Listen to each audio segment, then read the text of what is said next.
ओम नमो भगवते वासुदेवाय नमः। आपके अपने YouTube चैनल जैमा कंजक में आपका बहुत बहुत स्वागत है। भगवान राधा कृष्ण की कृपा आप और आपके परिवार पर सदा सर्वदा बनी रहे। आज की वीडियो में हम मार्गशीर्ष अघन मास महात्म्य का कथा अध्याय 15 आपके सामने प्रस्तुत करने जा रहे हैं। उम्मीद करती हूँ कथा का पूरा फल लेने के लिए आप कथा को शुरू से लेकर अंत तक जरूर श्रवण करेंगे। ओम नमो भगवते वासुदेवाय नमः। श्री भगवान ने कहा, हे उत्कृष्ट वार्ताकार, मैं निर्णायक रूप से और उचित क्रम में उन प्रश्नों का वर्णन और व्याख्या करूंगा जो आपने पहले पूछे हैं। मार्गशीर्ष माह के स्वामी कीर्ति सहत केशव हैं। उनकी पूजा पहले कहे अनुसार ही करनी है। ब्राह्मण को केशव और उसकी पत्नी को कीर्ति के रूप में मानते हुए जोड़े को कपड़े, गहने और गायों से विधिवत सम्मानित किया जाना चाहिए। हे प्रिय, यदि युगल का आदर और पूजन किया जाता है तो निस्संदेह मेरी भी पूजा होती है। इसलिए दंपत्ति का अवश्य ही सम्मान किया जाना चाहिए, इससे मुझे संतुष्टि मिलेगी। भिन्न भिन्न प्रकार की दान दक्षिणाएं अवश्य देनी चाहिए जिससे मुझे तृप्ति मिले। वे ही गाय, भूमि और विशेष रूप से सोना, कपड़े, बिस्तर, गहने और घरों के उपहार इन्हें दिया जाना चाहिए, उनसे मुझे संतुष्टि मिलती है। सभी प्रकार के उपहारों में से 3 को सबसे उत्कृष्ट घोषित किया गया है, अर्थात भूमि, गाय और विद्या। हे प्रिय, यदि ये तीनों दे दिए जाएं तो मुझे अथाह आनंद होगा। अतः मार्गशीर्ष माह में मनुष्यों को ये 3 उत्तम दान करने चाहिए। हे निष्पाप, पवित्र स्नान की विधि का वर्णन मेरे द्वारा पहले ही स्पष्ट रूप से किया जा चुका है। ये निस्संदेह पूजा, पवित्र स्थान और दान की प्रक्रिया है। जो व्यक्ति प्रतिदिन केवल एक बार भोजन करता है और मार्गशीर्ष के पूरे महीने में श्रद्धा पूर्वक ब्राह्मणों को भोजन कराता है, वे बीमारी और पापों से मुक्त हो जाएगा। वे बड़ा कृषक बनेगा और उसके पास प्रचुर धन धान्य होगा। इस संबंध में अधिक बातचीत से क्या लाभ, मेरा ये महान रहस्य सुनो। अग्नि देवता और ब्राह्मण ये दोनों मेरे मुख का प्रतिनिधित्व करते हैं। हे सम्मान के दाता, ब्राह्मण नाम का सुख सबसे उत्कृष्ट है और अग्नि देव नहीं है। हे प्रिय पुत्र, जो ब्राह्मण मुख में होम के रूप में अर्पित किया जाता है वे करोड़ गुना पुण्यशाली होता है। जिसका नाम अग्नि है वे ब्राह्मण पर निर्भर है। ब्राह्मण स्वतंत्र है।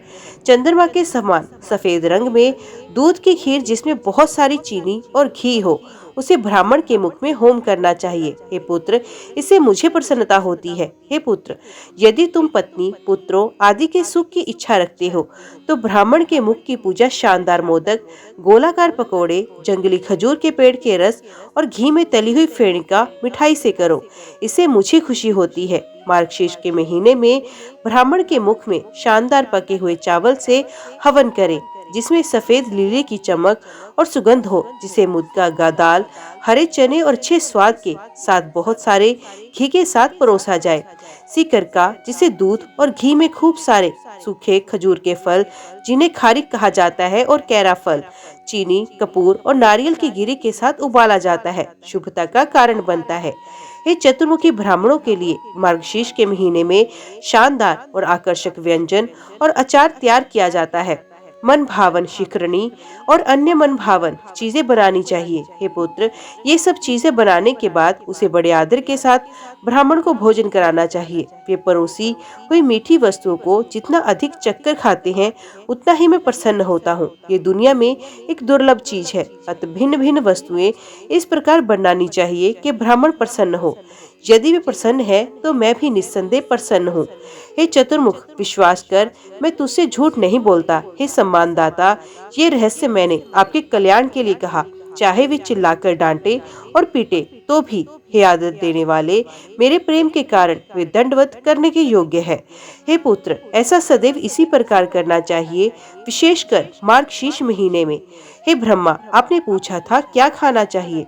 सुना है कि मेरा उत्कृष्ट उन लोगों को खाना चाहिए जो मेरे प्रति समर्पित हैं।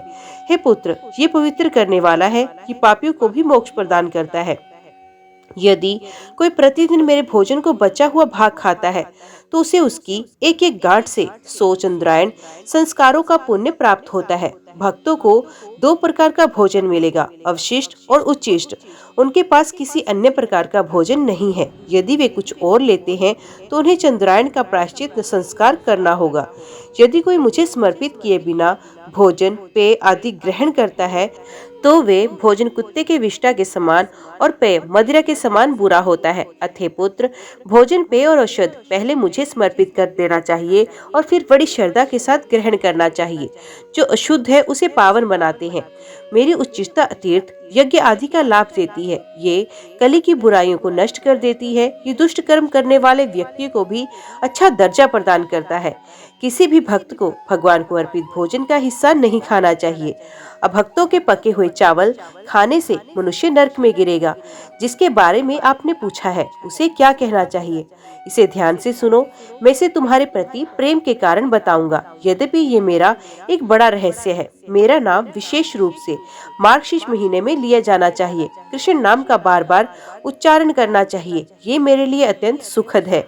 ये मेरी प्रतिज्ञा है। हे पुत्र, ये बात सुर और असुर भी नहीं जानते। केवल वही जिसने मानसिक, मौखिक और शारीरिक रूप से मेरी शरण ली है, वे सभी सांसारिक इच्छाओं को प्राप्त करता है। वे विकुंठ को प्राप्त करेगा जो हर चीज में महान है, और उसे मेरी प्रिय कमला भाग्य की देवी को भी प्राप्त होगा। यदि कोई मुझे प्रतिदिन कृष्ण कृष्ण कहते हुए याद करता है तो मैं इसे नरक से उसी प्रकार छुड़ाता हूँ जिस प्रकार कमल पानी को तोड़कर ऊपर आता है। जो केवल मनोरंजन के लिए या पाखंड के कारण या मूर्खता, लोभ या कपट के कारण मेरी पूजा करता है, वे मेरा भक्त है। उसे पछताना पड़ता है जब मृत्यु निकट हो। यदि लोग कृष्ण कृष्ण दोहराते हैं तो हे प्रिय पुत्र, वे पापी होने पर भी यम को कभी नहीं देख पाएंगे। मनुष्य ने अपने जीवन के आरंभ में सभी प्रकार के पाप किए होंगे, लेकिन मृत्यु के समय यदि वे कृष्ण का नाम स्मरण करता है तो वे निस्संदेह मुझे प्राप्त करेगा।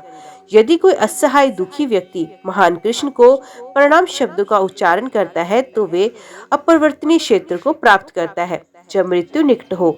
यदि कोई व्यक्ति श्री कृष्ण का उच्चारण करता है और उच्चारण करते ही अपने प्राण त्यागता है तो भूतों के नेता अर्थात यम दूर खड़े होते हैं और उसे स्वर्ग जाते हुए देखते हैं, चाहे शमशान में हो या सड़क पर। यदि कोई व्यक्ति कृष्ण कृष्ण कहता है तो मर जाता है तो हे पुत्र, वे मुझे ही प्राप्त करता है, इसके बारे में कोई संदेह नहीं। यदि कोई मनुष्य मेरे भक्तों को देखते देखते मर जाए तो वे मुझे स्मरण किए बिना ही मोक्ष पाता है। हे पुत्र, पापों की धधकती आग से डर मत। इसे श्री कृष्ण नामक बादल से निकलने वाली जल की बूंदों से छिड़का जाएगा। उस काली नागिन से क्यों डरना चाहिए जिसके दांत बहुत तेज हैं? वे श्री कृष्ण नाम की लकड़ी से निकलने वाली आग से जलकर नष्ट हो जाएगा। पाप की अग्नि में जले हुए कर्मों से विमुख हुए मनुष्यों के लिए श्री कृष्ण स्मरण के अतिरिक्त और कोई औषधि नहीं। जैसे प्रयाग में गंगा, शुक्ल तीर्थ में नर्मदा और कुरुक्षेत्र में सरस्वती है, वैसे ही श्री कृष्ण की महिमा है। श्री कृष्ण के स्मरण के बिना और मनुष्यों की मुक्ति नहीं होती जो संसार सागर में डूबे हुए हैं और जो महान पापों के लहरों में डूबे हैं। श्री कृष्ण के स्मरण के अलावा उन पापी लोगों के लिए जो मृत्यु के समय भी इसकी इच्छा नहीं रखते, उनके लिए कोई यात्रा का प्रावधान नहीं। हे पुत्र, गया, काशी, पुष्कर और कुरुजांगला है जिन भवनों में प्रतिदिन कृष्ण कृष्ण जप के साथ भगवान की महिमा होती है। यदि किसी की जीभ सदैव कृष्ण कृष्ण चिल्लाती रहती है तो उसका जीवन सफल होता है, उसका जन्म सफल होता है, उसका सुख ही फलदायी होता है। यदि कोई व्यक्ति कम से कम एक बार 2 अक्षरों हरि का उच्चारण करता है, वे मोक्ष की ओर बढ़ने के लिए अपनी कमर कस लेता है। पापी लोग उतने पाप नहीं करते जितना मेरा नाम जलाने में समर्थ हैं। यदि कोई कृष्ण कृष्ण कहकर भगवान की महिमा करता है तो ना तो उसका शरीर और ना ही उसका मन छेदा जाता है। यदि कोई कृष्ण कृष्ण कहकर भगवान की महिमा करता है तो किसी को पाप और क्लेश नहीं छुएगा। कलयुग में उस मनुष्य के मन में कोई रोग या पाप नहीं होगा जो कभी भी कल्याणकारी और लाभकारी श्री कृष्ण शब्द का त्याग नहीं करेगा। किसी व्यक्ति को बार बार श्री कृष्ण कहते हुए सुनने पर दक्षिणी भाग के स्वामी यम सैकड़ों जन्मों के दौरान अर्जित उसके पाप को मिटा देते हैं। जो पाप सैकड़ों चांद्रायण और हजारों पारक संस्कारों से नहीं मिटता, ये बार बार कृष्ण कृष्ण कहने से दूर हो जाता है। मुझे करोड़ों अन्य नामों को सुनने में कोई आनंद नहीं। जब श्री कृष्ण नाम का उच्चारण किया जाता है तो मुझे और अधिक आनंद मिलता है। करोड़ों चंद्र और सूर्य ग्रहणों के दौरान अनुष्ठान करने से जो लाभ घोषित किया जाता है, उसके परिणाम स्वरूप कृष्ण कृष्ण कहने से प्राप्त होता है। गुरु की पत्नी के पास जाना या सोना चुराना आदि जैसे महान पाप श्री कृष्ण की महिमा करने से धूप से गर्म हुई बर्फ की तरह नष्ट हो जाते हैं। यदि कोई व्यक्ति वर्जित स्त्रियों के पास जाने से शुरू होने वाले महान पाप तो दूषित है, तो वे कम से कम एक बार, यहाँ तक कि अपनी मृत्यु के समय भी श्री कृष्ण की महिमा करने पर उनसे मुक्त हो सकता है। मनुष्य अशुद्ध मन का हो सकता है, वे अच्छे आचरण की संहिता का कड़ाई से पालन कर सकता है। यदि वे अंत में श्री कृष्ण की महिमा करता है तो वे भी भूत नहीं बनता। यदि कलयुग में जीव श्री कृष्ण के अच्छे गुणों का गुणगान नहीं करती तो उसे मुंह में भी रहने न दे, उस दुष्ट को पाताल लोक में जाने दो। हे पुत्र, जो जीव श्री कृष्ण की महिमा करती है उसका हर तरह से सम्मान किया जाता है, चाहे वे अपने मुंह में हो या किसी अन्य व्यक्ति के मुंह में। यदि ये दिन रात श्री कृष्ण के अच्छे गुणों का गुणगान नहीं करता तो जीव पाप की लता है, भले ही इसमें जीव कहा जाता है। यदि वे श्री कृष्ण कृष्ण कृष्ण श्री कृष्ण ना बोले तो वे रोगी रूप जीव 100 टुकड़ों में टूटकर गिर जाए। यदि कोई मनुष्य प्रातःकाल उठकर जोर जोर से श्री कृष्ण नाम का महात्म्य जपता है तो मैं उसका कल्याण करता हूँ, इसके बारे में कोई संदेह नहीं। जो तीनों संध्याओं सुबह दोपहर और शाम के समय श्री कृष्ण के नाम की महिमा का पाठ करता है उसे सभी इच्छाएं प्राप्त होती हैं। मृत्यु पर वे महानतम लक्ष्य प्राप्त कर लेता है। ओम नमो भगवते वासुदेवाय नमः। अभी हम श्रवण करते हैं पुरुषोत्तम की महिमा। जैमिनी ने कहा, यदि आप मुझ पर कृपा करते हैं तो मुझे पुरुषोत्तम की महिमा के बारे में बताएं, जिसे आपने सबसे बड़ा पवित्र स्थान कहा है। व्यास जी ने कहा, हे ब्राह्मण, मेरे द्वारा कही गई पुरुषोत्तम की महिमा संक्षेप में सुनो। संसार में विष्णु के अतिरिक्त और कौन ये बताने में समर्थ है। हे ब्राह्मण श्रेष्ठ, पुरुषोत्तम नामक नगर लवण सागर के तट पर स्थित है। उस तक पहुंचना स्वर्ग से भी अधिक कठिन है, क्योंकि श्री पुरुषोत्तम अर्थात विष्णु उस नगर में रहते हैं। इसलिए जो लोग इस नाम से परिचित हैं, उन्होंने इसे पुरुषोत्तम कहा है। हे ब्राह्मण, वे दुर्लभ पवित्र स्थान सभी दिशाओं में 10 योजन में है। वहाँ रहने वाले मनुष्य को देवताओं ने 4 भुजाओं वाला देखा है। पवित्र स्थान में प्रवेश करते समय सभी के पास विष्णु का रूप होगा, इसलिए बुद्धिमानों को इसमें कोई भी संदेह नहीं करना चाहिए। हे ब्राह्मण श्रेष्ठ, चूंकि विष्णु वहाँ चांडाल हैं, इसलिए चांडालों का अर्थात उनके द्वारा दिया गया भोजन ब्राह्मणों को उस पवित्र स्थान पर स्वीकार करना चाहिए। वहाँ लक्ष्मी भोजन बनाती है और विष्णु स्वयं खाते हैं, इसलिए हे ब्राह्मण, वहाँ उबले हुए चावल देवताओं को भी मिलना कठिन है। जो मनुष्य विष्णु द्वारा खाए जाने के बाद बचा हुआ शुद्ध भोजन खाते हैं, उनके लिए मोक्ष प्राप्त करना कठिन नहीं। ब्रह्मा आदि सभी देवता प्रतिदिन वहाँ आते हैं और वे भोजन खाते हैं, और जो प्राप्त करना बहुत कठिन है। फिर इंसानों के बारे में तो क्या कहा जा सकता है। सभी महान ऋषि उसे विष्णु का द्वेषी कहते हैं, जिसका मन उस भोजन में प्रसन्न नहीं होता, जो प्राप्त करना बहुत कठिन है। हे ब्राह्मण, जैसे गंगा का जल सर्वत्र पवित्र है, उसी प्रकार अन्य पापों का नाश करने वाला सर्वत्र पवित्र है। हे ब्राह्मण श्रेष्ठ, यद्यपि ये भोजन कोमल, दिव्य और तीतर के पेट के आकार का है, फिर भी वे पापों को दूर करने में सक्षम है। जिसकी भक्ति उस भोजन के प्रति आगे बढ़ती है, जिसे प्राप्त करना अत्यंत कठिन है, उसके पूर्व में किए गए पाप नष्ट हो जाते हैं। हे ब्राह्मण श्रेष्ठ, जिसका अनेक जन्मों में अर्जित किया हुआ धार्मिक पुण्य नष्ट हो जाता है, उसकी उस भोजन के प्रति भक्ति उत्पन्न नहीं होती। भक्ति से परिपूर्ण वे मनुष्य जो अंद्रुमन के सरोवर में, मार्कंडे के बड़े और गहरे कुंड में, रोहिणी में, समुद्र में और श्वेत गंगा के जल में स्नान करते हैं, उनका इस पृथ्वी पर पुनर्जन्म नहीं होता। हे ब्राह्मण, लवण समुद्र के जल से तृप्त होकर मृत पूर्वज सभी कष्टों से मुक्त हो जाते हैं और विष्णु के धाम को जाते हैं। बुद्धिमानों ने इस समुद्र को तीर्थों का राजा घोषित किया है, अतः वहाँ किया गया प्रत्येक कार्य अक्षय होगा। इसमें कोई संदेह नहीं कि कोई भी कार्य मृत पूर्वजों का सम्मान करेगा।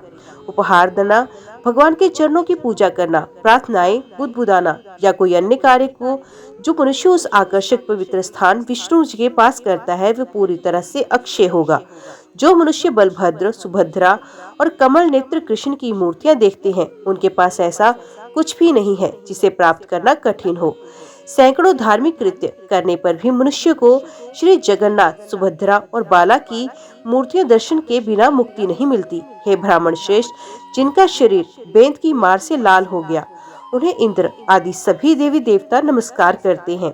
हे ब्राह्मण, इंद्र आदि सभी देवता वायुमंडल में रहते हुए, विमानों में विचरते हुए और अत्यंत प्रसन्न होकर एक दूसरों से इस प्रकार बोलते हैं, लक्ष्मी देव, हमें मनुष्य का अस्तित्व कब देंगे? तब हम मनुष्य की भांति भगवान विष्णु के दर्शन के लिए जाएंगे। श्री पुरुषोत्तम के उस पवित्र स्थान पर बेंत की मार से हमारे शरीर कब लाल होंगे? हे ब्राह्मण श्रेष्ठ, इंद्र आदि सभी देवता उस पवित्र स्थान पर बेंत की मार और वरदान पाने के लिए सदैव ललायित रहते हैं।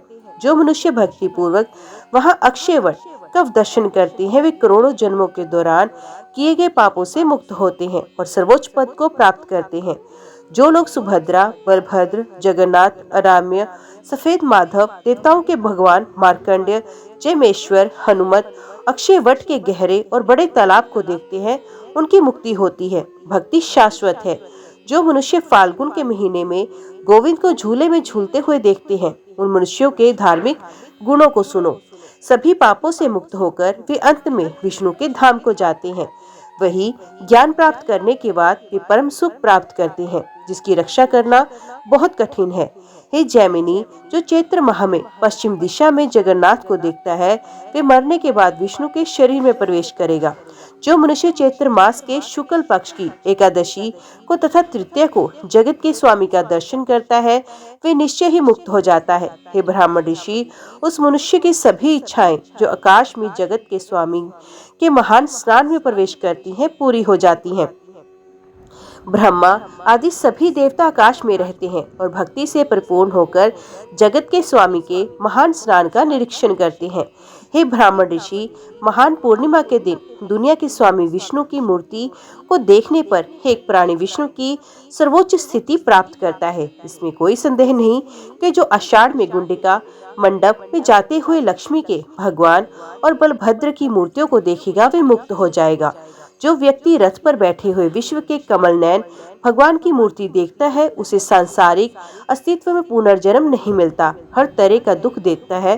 भगवान उन पुरुषों को सांसारिक अस्तित्व के दर्दनाक बंधन को काट देते हैं, जो भक्ति पूर्वक रथ पर चढ़ी हुई सुभद्रा की मूर्ति को देख लेते हैं। हे ब्राह्मण, वे स्त्री जो पुत्रहीन हो या जिसका पुत्र मर गया हो और जो सुभद्रा की मूर्ति के दर्शन करती हो, उसके बहुत से बच्चे होते हैं और उसके बच्चे जीवित रहते हैं। एक अभागी महिला अपने पति द्वारा छोड़ी गई, जिसके के पास केवल एक बच्चा है, वास्तव में अपने स्वामी के मामले में भाग्यशाली होगी और उसके कई बच्चे होंगे। वे मनुष्य जो गुंडिका मंडप में स्थित कृष्ण की मूर्ति को देखता है, वैसे ही बलभद्र और सुभद्रा को भी देखता है, जो सर्वोच्च पद पर जाता है।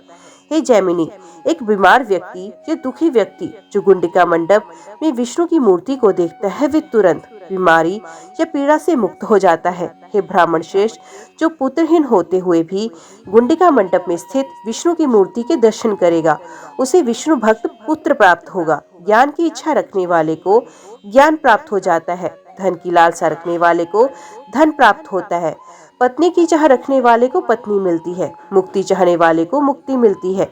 हे ब्राह्मण, वे राजा जो अपने राज्य से वंचित हो गया है और जो भक्ति पूर्वक गुंडिका मंडप में विष्णु की मूर्ति देखता है, उसे भी वापस मिल जाता है।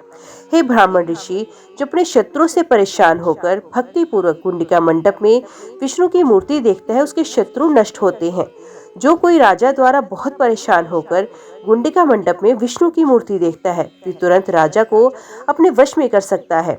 सभी तीर्थों में गुंडिका का तीर्थ सर्वोत्तम माना गया है, अतः मनुष्य को सैकड़ों अन्य कर्मों का त्याग करके भी इसे अपनाना चाहिए।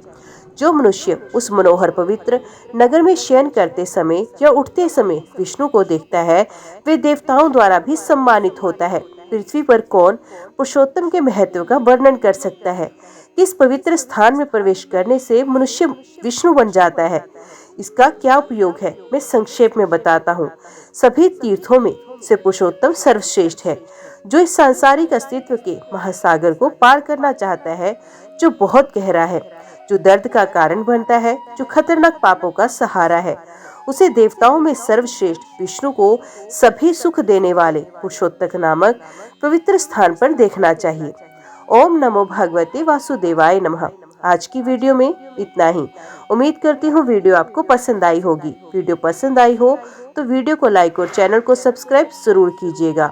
जय श्री कृष्णा लिखकर कमेंट बॉक्स में अपनी हाजिरी और अपने सुझाव देना ना भूलिएगा। तो मिलते हैं अगले अध्याय के साथ। तब तक के लिए देखते व सुनते रहिए।